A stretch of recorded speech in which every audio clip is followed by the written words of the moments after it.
আসসালামু আলাইকুম সুপ্রিয় দর্শক বন্ধুরা, ভিডিওটিতে এখন যে গাড়ি দেখতে পাচ্ছেন এটাকেই নসিমন বলা হয় বা করিমন বলা হয়। আসলে নসিমন বা করিমনের মধ্যে কিছুটা পার্থক্য থাকলেও গ্রাম অঞ্চলে এই গাড়িটা অনেক জনপ্রিয়। দেখেন এটার স্টিয়ারিংটা হলো সাইকেল বা হুন্ডার মতো, এবং এর সিট কি দিয়ে বানানো আমি আসলে জানি না, অত্যন্ত শক্ত। যে কেউ এই গাড়ি দীর্ঘদিন চালালে তার অবশ্যই ব্যাকবোন সহ নানান রকম অসুখে ভোগার কথা।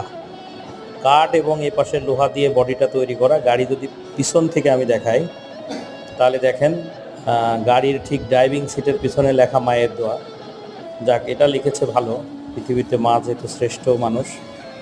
তো এই ভুটভুটি বা এই নসিমন করিমন যারা চালান, আমি তাদেরকে অনুরোধ করবো যে আপনারা একটু সাবধানে দেখে শুনে চালাবেন, কারণ আপনাদের কারণে অনেক দুর্ঘটনা ঘটে। সবাই ভালো থাকবেন, ধন্যবাদ।